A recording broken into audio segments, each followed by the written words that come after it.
Todas. É uma alegria a gente estar aqui mais um sábado, reunidos em nome de Jesus, nessa grande casa, que é a casa de João Pedro, que nos envolve com esse coração enorme de toda essa comunidade que está reunida em nome do amor, né, desse amor cósmico, desse amor divino, e não tem forma melhor de agradecer, de sermos gratos e de contribuir por todo esse amor, por todo esse acolhimento de Jesus, através da casa de João Pedro, através de toda a espiritualidade que nos envolve, né, estudando, que não fosse estudando Jesus, né? Jesus, as suas palavras e todas as bênçãos que vêm do alto através dele. E antes da gente iniciar esse nosso estudo, quero então iniciar com a nossa oração, rogando ao nosso Mestre Jesus que nos abençoe, que nos ilumine, que oriente a nossa percepção, os nossos corações, para que tudo aquilo que nós vamos refletir hoje chegue aos nossos corações, no terreno dos nossos corações e das nossas mentes, como um tesouro, né, que nos envolva de muita prosperidade espiritual. Então, nós queremos te agradecer, Pai, queremos te agradecer, Jesus, por esse momento de confraternização e de fraternidade entre nós. E essa é a tônica do nosso estudo de hoje, meus irmãos, minhas irmãs. Hoje nós estamos reunidos hoje aqui para refletir sobre uma das frases que eu entendo como uma das mais profundas e delicadas que Jesus registra, que Jesus fala, e que Mateus registra no capítulo 6, no versículo 21 do seu evangelho, dos seus textos, né? E a frase, ela é muito simples, mas muito poderosa. Porque onde estiver o vosso tesouro, aí estará também o vosso coração. E aqui, essa frase, ela já diz muito, né? Quando a gente lê, muito diferente de outras frases que nós já estudamos aqui, outros versículos, outras parábolas. E esse texto, ele já nos traz um bom entendimento ao lermos numa primeira passada, né? Mas como todo o pensamento de Jesus transformado em palavras, ele tem um valor imperecível e possibilidades infinitas de nós interpretarmos. E aqui nós podemos interpretar da seguinte forma: Jesus está nos fazendo um convite. Quando ele diz: onde estiver o teu coração, o vosso tesouro, aí estará também o vosso coração. Ele está nos fazendo um convite à interioridade e, mais do que isso, à honestidade espiritual e a uma descoberta do que verdadeiramente move o nosso ser. E ao longo do Sermão do Monte, principalmente, o Mestre nos fala dos tesouros do céu e dos tesouros da terra. E não são meras metáforas que ele está falando. Jesus está aqui nos ensinando a distinguir o transitório do eterno. E esses são conceitos importantíssimos para a nossa reflexão de hoje. Distinguir entre o que é transitório e o que é eterno. Ele está nos chamando a perceber aonde que nós temos depositado o centro da nossa existência. Onde que nós colocamos o nosso amor, a nossa esperança, o nosso sentido de vida, principalmente. Então, esse tesouro que ele traz para nós, na fala, pode ser compreendido como aquilo que a gente elege como meta primordial da nossa vida. O que mais nós desejamos, o que que nós buscamos e o que que nós cultivamos. Cada criatura escolhe o seu tesouro e essa escolha ela vai moldar toda a sua jornada. Toda a nossa jornada nessa existência e em toda a nossa vida vai estar vinculada e determinada, moldada por esse tesouro, conforme Jesus está nos dizendo. E isso a gente pode entender que se o nosso tesouro é o prazer, perdão, é o poder, nós vamos viver inquietos, com medo de perdê-lo. Se o nosso tesouro é o prazer, nós vamos viver sedentos por mais prazer. Se o nosso tesouro é o afeto, mas sem o amor real, esse amor cósmico, como a gente chama, nós vamos viver eternamente carentes. Mas se o nosso tesouro é Deus, ou seja, se é o bem, a virtude, a consciência tranquila, então o nosso coração ele vai se encontrar repousando em algo que é eterno, que é Deus. E isso é muito importante nós entendermos, porque quando a gente fala que o nosso tesouro é Deus, e Deus, como a gente sabe, é impossível abarcar esse ser que é infinito e que é, como diz no Livro dos Espíritos, a origem de tudo, né? A forma de nós entendermos isso com mais proximidade, a nossa realidade, é entender que ele é a tradução, ou melhor, o bem, as virtudes e a consciência tranquila é a tradução aqui, na nossa consciência, no nosso estado de consciência, na nossa camada evolutiva, a forma de nós repousarmos nesse Deus, nesse sentimento que é de amor infinito. E aqui, como sempre, a gente traz muitas reflexões, a gente busca muitas reflexões que o Emmanuel, né, que foi um dos maiores intérpretes, ao nosso ver, do Evangelho, através da mediunidade de Chico Xavier. No livro Palavras de Vida Eterna, o Emmanuel, no capítulo 161, ele trabalha uma frase que nos recorda o verdadeiro sentido disso que a gente acabou de falar. Que nós, o homem, né, o ser humano, no sentido de ser humano, ele só possui em plena propriedade aquilo que lhe é dado levar deste mundo. Ou seja, nem mesmo o corpo nós levamos, mas aquilo que está na nossa essência. A nos dizer que tudo mais que a gente conquista, né, aqui na Terra, a casa, a fortuna, o dinheiro, a posição, os elogios, tudo isso é empréstimo divino. É instrumento, mas não é fim. E esses são outros conceitos que a gente precisa entender. O conceito de instrumento na nossa vida, da materialidade como um instrumento. E entender que o fim que nós colocamos na realidade material é o que mais nos ilude nessa caminhada. E mais importante também é a gente considerar aqui nesse pensamento que o mestre ele não está condenando a posse, né, mas o aprisionamento às posses. Esse é o ponto central da reflexão de Jesus, a nosso ver. Ele nunca reprovou, e ele não reprova o uso da matéria, o uso dos recursos materiais, mas o esquecimento do espírito, que é algo que, fundamentalmente, nesse momento em que a gente vive, isso está mais latente. A gente tem esquecido demais o nosso espírito.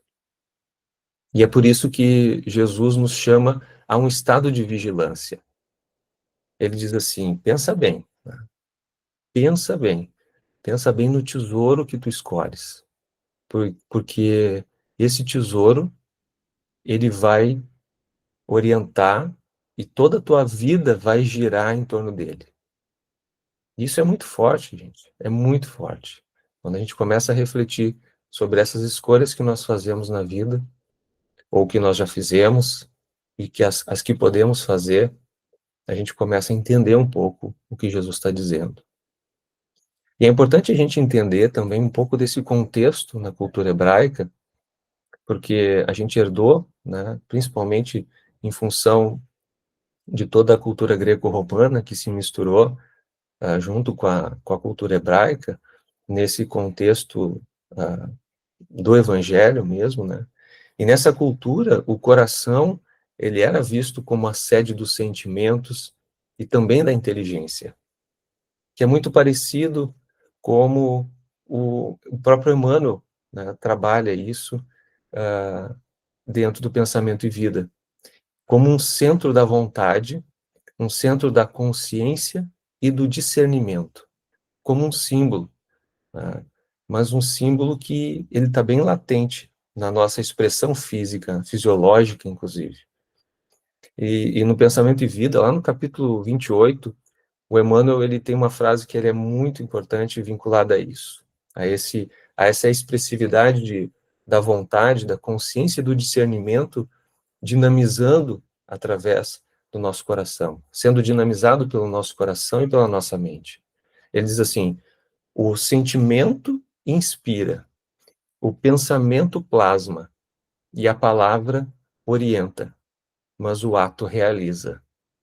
Ou seja, ele está trazendo um encadeamento muito lógico de como as coisas se processam a partir do nosso coração, a partir daquilo que é inspirado no nosso coração, através dessa consciência, através da vontade, mas que passa também pelo pensamento, que faz com que a gente tenha o discernimento e que nos leve para a palavra boa ou má, ou para o ato que realiza, né?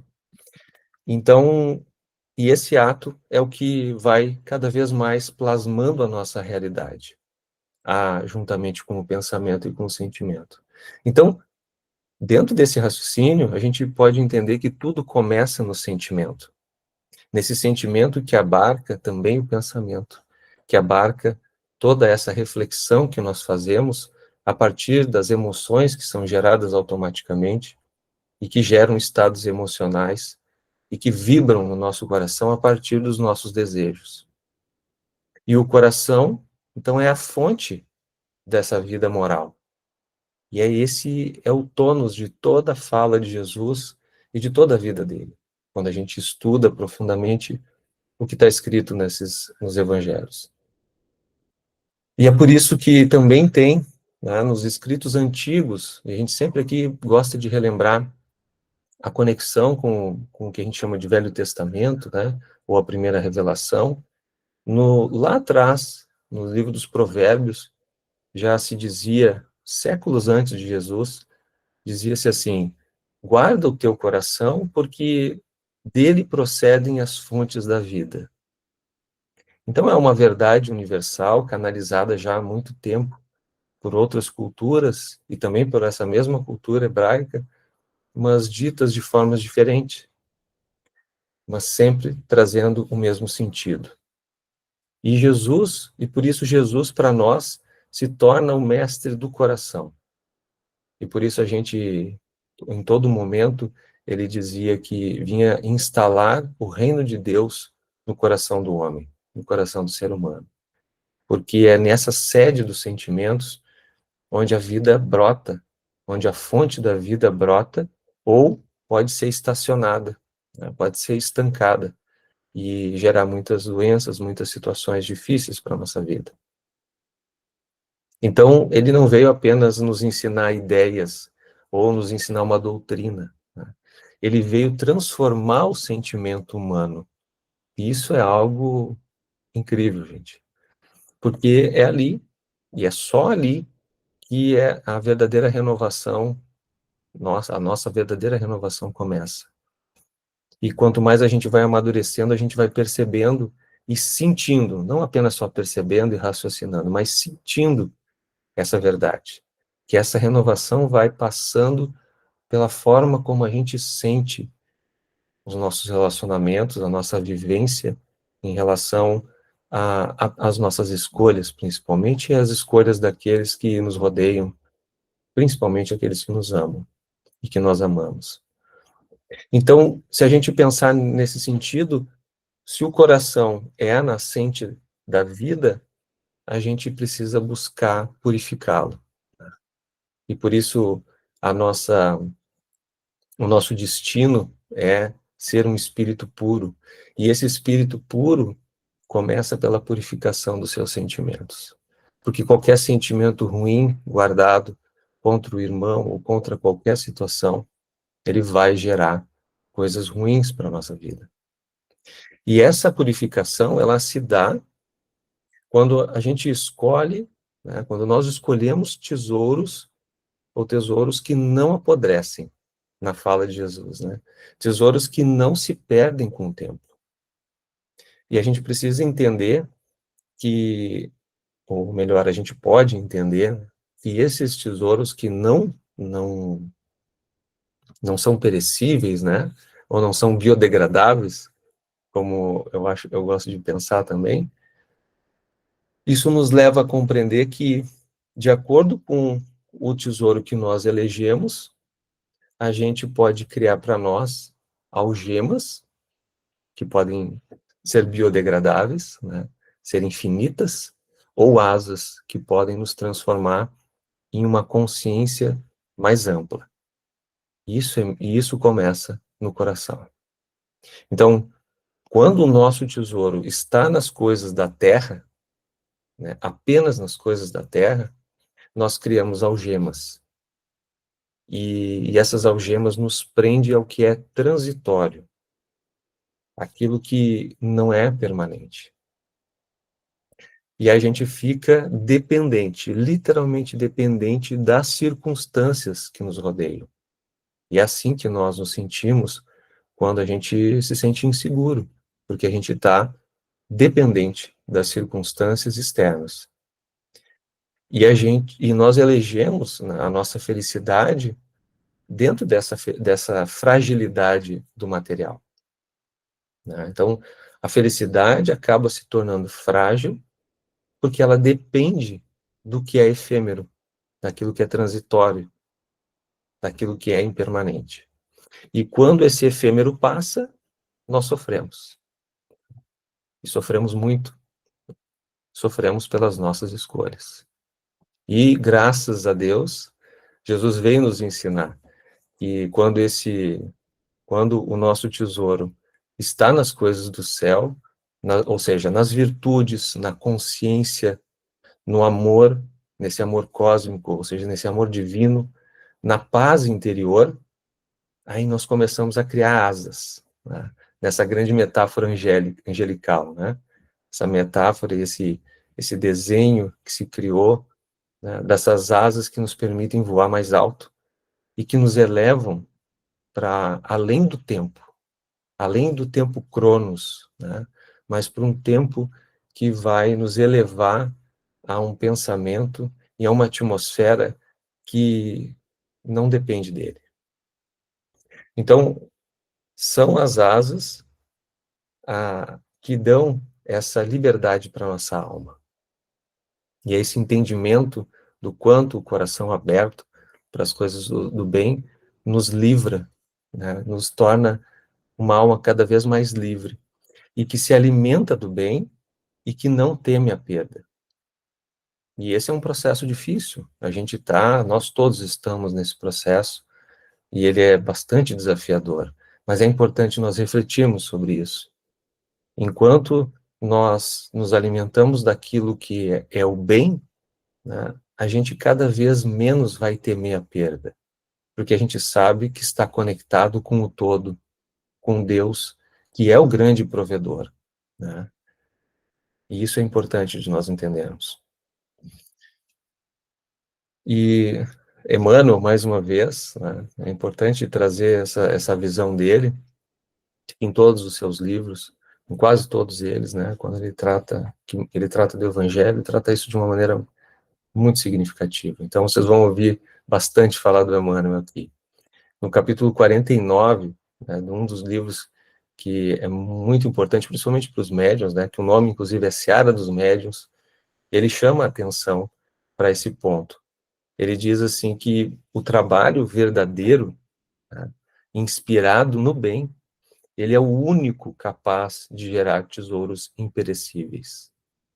E aí, falando aqui mais diretamente aos irmãos que trabalham mediunicamente, independente também de ser mediunicamente, mas que fazem o bem em qualquer atmosfera, ou se movimentou para buscar ajudar o outro em um determinado ponto da vida, seja pelo tendo chegado na casa espírita ou em qualquer outra organização voltada para o bem, começa a fazer isso, percebe que ele começa a ser inspirado e sentir uma outra atmosfera na sua própria vida. Que é isso que ele está querendo dizer. É o trabalho verdadeiro, né? É o trabalho serviço, não apenas o trabalho ação, como ele classifica, né? O trabalho ação é cheio de movimento, mas é com pouco significado, com pouca transformação no bem. E que muitos, né, buscando o ouro, buscando esse trabalho que busca apenas o ouro, acabam encontrando a ruína. Esse trabalho que nos dá a sustentabilidade, mas quando se torna apenas como se torna uma meta, esse ouro, né, na simbologia do ouro, ele acaba se tornando uma ruína para as nossas vidas, né? Mas o nosso espírito, quando está dedicado ao amor, ele começa a acumular as riquezas que são realmente eternas, né? Que a gente começa a compreender a eternidade dessas riquezas numa amizade, na felicidade de alguém está plenamente querendo se transformar e aceita aquele nosso movimento no bem, de ajuda, como algo para transformar a sua vida. E com isso, né, a gente consegue entender que o que define o nosso trabalho sempre será ou melhor, o que define se o nosso trabalho vai ser um tesouro, né, ou será um tesouro, ou um tormento, né, que pode ser um tesouro ou um tormento. É a intenção com que a gente realiza, é a intenção com a qual nós realizamos esse tesouro, esse trabalho, ação, né, esse trabalho que envolve, esse trabalho de serviço, né, serviço ao próximo. Então, dependendo da intenção, ele pode ser um tesouro ou um tormento para a nossa vida. E isso tem a ver, ou melhor, em outras palavras, nós poderíamos pensar que nós nos tornamos aquilo que amamos. E isso é muito profundo, muito profundo. Nós nos tornamos aquilo que amamos.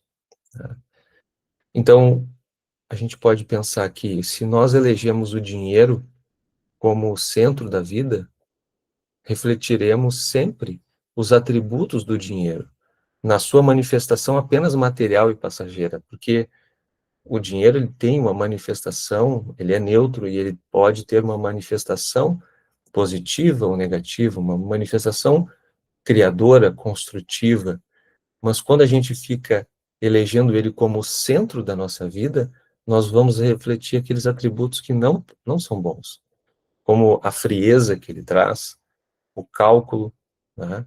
O medo de perder, principalmente. Então, mas se a gente também eleger a vaidade, por exemplo, nós vamos refletir a instabilidade das aparências. Tudo que tem de instabilidade nas aparências, naquilo que está perecendo, naquilo que é biodegradável, né? Como nós somos biodegradáveis, gera e reflete essa instabilidade. Então, por outro lado, se nós elegermos Deus como meta, nós vamos refletir os atributos de Deus, que são amor, paciência, misericórdia, sabedoria, e essa foi a manifestação de Jesus aqui na vida dele, nessa existência em que ele esteve conosco. E é isso que nós estamos estudando aqui hoje, meus irmãos. é o quanto nós conseguimos transformar a nossa vida em amor, em paciência, em misericórdia, em sabedoria. E é por isso que também, eu recordo também do Santo Agostinho, né? O Santo Agostinho, ele dizia algo muito importante, e a gente pode levar para a nossa vida em todos os momentos dela, né? Para que a gente possa conhecer, ele dizia assim, para que a gente possa conhecer uma pessoa, não pergunte para ela o que ela pensa, mas o que ela ama. Isso vai dizer dela. Porque o que nós amamos, ou seja, o amor, ele é o espelho da nossa alma. E isso se reflete na nossa fala, na nossa expressão do olhar, na nossa manifestação, no nosso comportamento. E aqui, e com isso a gente consegue entender por que Jesus resumiu toda a lei e os profetas, como ele dizia, né, num mandamento apenas: amar a Deus sobre todas as coisas e ao próximo como a si mesmo. Essa é a essência, amar a Deus. E por isso o primeiro mandamento é amar a Deus. Então, quando nós amamos o Criador, acima de tudo, nossa vida inteira se alinha no bem. Os nossos pensamentos se elevam, a nossa fala começa a se purificar, as nossas ações começam a se transformar. E o coração passa a pulsar em sintonia com o coração divino, na dimensão em que nós nos encontramos. Porque muitas vezes nós achamos que isso não é possível, que o divino é apenas para Jesus, e ele veio nos dizer que nós somos deuses, com D minúsculo. Ele disse isso para nós. Então, nós podemos, em cada momento da nossa escala evolutiva, sintonizar com esse coração divino através das virtudes, do exercício delas. Né? Algo que a gente vai constantemente exercitar, às vezes pode não conseguir, mas na intenção dessa busca constante e nessa disciplina de se transformar cada vez mais conectado, buscar se conectar cada vez mais com o pensamento divino, nós começamos a nos tornar cada vez mais divinos. Isso também é o que Emmanuel fala, um outro livro dele, chama-se Perante Jesus, que está no capítulo 17, que ele chama de O Evangelho no Coração. E aqui é muito importante a gente entender as fases desse entendimento, as fases dessa conexão com o Evangelho, e quando ele chega no coração. E ele diz assim, quando o Evangelho ele vive apenas na nossa cabeça, ele gera discussão, né? Ou seja, nós começamos a apenas a ler o que está escrito e comparar uma tradução, comparar o que uma compreensão de um, a compreensão de outro, e aí onde o estudo vira discussão, né? Ou seja, está apenas no cérebro, está apenas no intelecto. Mas também ele diz, quando vive apenas nos olhos, começa a virar julgamento. Aí a gente entende o que é isso, viver nos olhos, né? Quando a gente entende que o amor é importante e vê que alguém não está amando, ou entende que o perdão é importante, mas olha para o outro que não está perdoando, nós julgamos ele. Tu não está perdoando. É isso que Emmanuel quer dizer. E aí vira julgamento. Mas não é isso o evangelho que Jesus veio nos trazer. Ele diz, mas quando tu vives no coração, ou seja, quando tu vives o evangelho no coração, torna-se luz. Ele torna-se luz e serviço, e silêncio, e amor. Então ele dá essa tríade. Quando o evangelho saiu da cabeça, saiu do olho que julga apenas, ele começa a entrar no coração, e aí ele começa a se tornar luz em serviço em silêncio, deixando passar aquilo que não é bom e continuando a trabalhar para aquele que antes eu julgava, agora eu trabalho por ele, em silêncio e com amor. Com esse amor que compreende, com esse amor que perdoa, com esse amor que entende que um dia todos nós seremos puros. E como o Haroldo diz, e eu gosto muito de repetir isso aqui, né? De perto ninguém é normal, mas de mais perto ainda, todo mundo é divino. É a mesma coisa. Então, todos nós, de muito perto, somos divinos. E quando nós começamos a entender o Evangelho no coração, a expressão da vida de Jesus, nós começamos a olhar o divino no outro, apesar dos seus defeitos. E isso é desafiador, é muito desafiador, porque muitas vezes a gente não consegue olhar o divino dentro de nós. E enquanto nós não encontrarmos e não nos permitirmos enxergar o divino no nosso coração, nós não vamos enxergar o divino no outro. E esse é o exercício que Jesus está nos convidando a fazer quando ele nos permite olhar para esses tesouros que nós elegemos para a vida. E é importante a gente olhar esse aspecto também que envolve a segurança, né, que nós colocamos no mundo material. Né? Todo o mundo material, ele acaba nos oferecendo uma perspectiva de segurança que ele é bastante aparente apenas, né? Mas toda essa segurança que depende de algo externo, ele é ilusório. E isso é importante a gente entender. Mas é importante também entender, e buscando muito também uma outra perspectiva na tradição budista, né, que é uma luz também para o mundo, eles falam muito bem desse processo ilusório do material. E a tradição budista, ela nos esclarece que o conceito de ilusão para nós, esse conceito de ilusão que para eles estão relacionados ao termo no sânscrito Maya, né, ele não significa que a realidade física não existe, né, e por isso a gente deve ignorar ela, mas que a nossa percepção dela é distorcida e enganosa. Ou seja, essas distorções são causadas pelos apegos, pelos desejos e pelos medos, e principalmente pela ignorância sobre a verdadeira natureza das coisas. E é isso que a gente está vendo até agora, que a verdadeira natureza das coisas é Deus. É o bem infinito, é o amor infinito, é a compreensão infinita.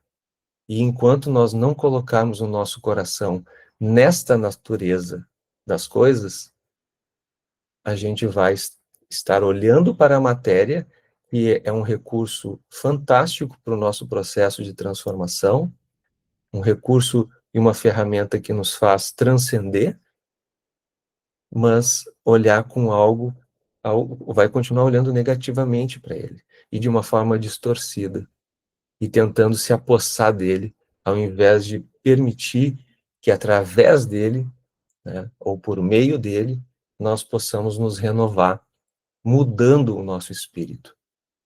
E Jesus não só sabia disso, que ele nos convida a construir tesouros no céu, né? Ou seja, esse céu que está representado por esse estado de consciência que busca uma tranquilidade no perdão, no amor, na compreensão, na fraternidade, no bem. E isso é no íntimo, tá? Onde, como ele diz, o ladrão não pode roubar e a ferrugem não pode corroer.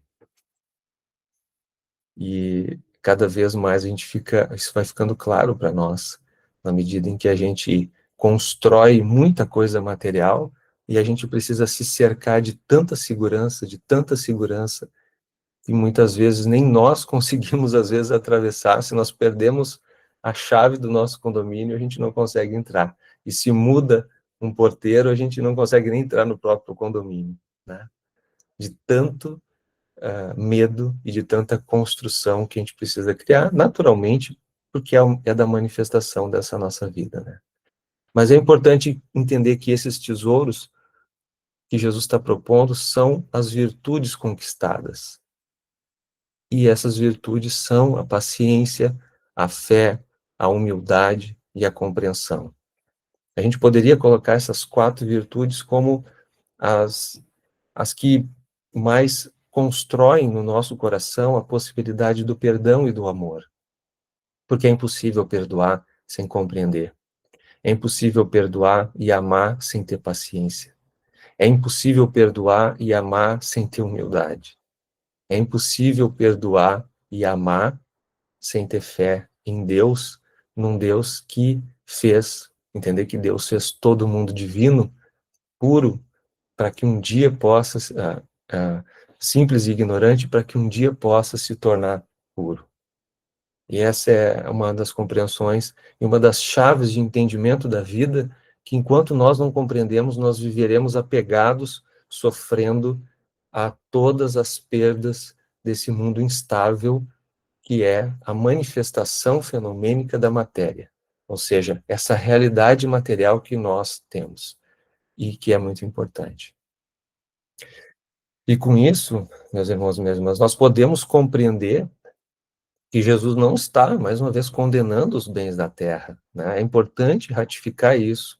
Ele está nos alertando contra o erro de fazer deles o fim da existência, quando, na verdade, são apenas meios para um progresso do espírito que é imortal, de um espírito que tem inúmeras existências para se sublimar, para se transformar em algo maior, a cada passo. Então, meus irmãos e minhas irmãs, tudo o que nós recebemos aqui na Terra é recurso, tá? Apenas recurso. Mas recursos maravilhosos para que a gente possa nos transformar. E nada que nós temos como recursos nos pertence, definitivamente. Exceto o que já se transformou em luz dentro de nós. Aquilo que o recurso permitiu que nós transformássemos em luz para nós, ou seja, a busca de uma conquista material que nos fez entender que as propriedades que nós desenvolvemos dentro de nós para positivas, que nós construímos para conquistar aquilo, se transformou em algo que nós saberemos que quando nós perdermos tudo, nós vamos poder reconstruir tudo novamente, porque está tudo dentro de nós, e não depende do dinheiro que está no banco, que é muito importante, mas que tem a ver com a forma com a qual nós conquistamos. E mais uma vez, trago aqui mais uma reflexão, uma última reflexão do Emmanuel, para que a gente possa entender sobre esse conceito de propriedades. Ele fala lá no capítulo 45 do livro Esperança, o livro da Esperança, que ele diz assim: transportas no teu coração e nas tuas mãos os recursos inefáveis de estender infinitamente os tesouros do trabalho e das riquezas do amor. Ou seja, todo o bem que nós fazemos com o nosso coração, com as nossas mãos, com a nossa e com os recursos inefáveis, ou seja, tudo aquilo que nos chega de material e imaterial que nós possamos estender ao coração do próximo, de forma infinita, vão se transformar em tesouros da nossa vida e riquezas nesse amor que nós vamos construindo ao nosso redor. Então, nós podemos pensar que o coração pode ser um cofre da eternidade. Eu acho muito bonito pensar dessa forma. Pensar no coração como um cofre, mas um cofre da eternidade, não um cofre do banco onde tu guarda o teu dinheiro. Né, que hoje tudo é digital, não é mais nem banco, né, é digital. Né, o servidor na nuvem onde guarda o teu dinheiro, né, que é totalmente virtual hoje em dia. Então, tudo que nós colocamos nele, nesse cofre da eternidade, se nos acompanha para sempre. E por isso, Jesus nos convida a examinar: onde está o meu tesouro? E eu convido a todos nós a fazermos essa reflexão nesse momento, nesse dia que está propício para isso, né? Um dia que começou chuvoso, mais fresquinho, e que nos convida a nos interiorizar, né? Cada vez mais. Vamos nos perguntar: aonde está o meu tesouro? O que está ocupando o centro da minha vida? Né? A quem ou a que eu tenho dado o melhor do meu tempo, da minha energia, do meu amor? Para quem? Para o quê? Se o nosso tesouro está no transitório, nós vamos criar algemas. Lembre-se disso. Mas se está no eterno, se está em Deus, se está em toda essa manifestação de Deus, no bem, nós criamos asas. E ao nos colocarmos em Deus todas as nossas metas, ou seja, Deus como meta suprema para a nossa vida, o amor divino ou cósmico, como gostava de dizer o Dr. Ivan, o bem, né? A verdade, que na verdade é essa a tradução, o amor cósmico, que não é esse amor romântico como nós aprendemos, né? Principalmente no cinema, ele é a tradução do bem e da verdade. E nós passamos a refletir, né, por conseguinte, em nossa própria vida, os atributos do Criador. E esse é o caminho do Evangelho, meus irmãos e minhas irmãs. Esse é o caminho do Evangelho, que é o caminho do coração. Então, eu quero pedir a Deus e ao Mestre Jesus que nós possamos guardar no nosso coração tudo aquilo que procede, né, como fonte da vida, como fonte desse Deus infinito e amoroso que gera a vida.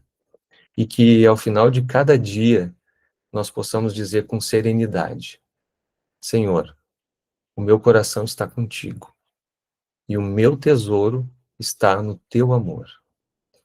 Então eu desejo para todos nós muita paz, muita luz e muito amor no nosso coração, meus irmãos.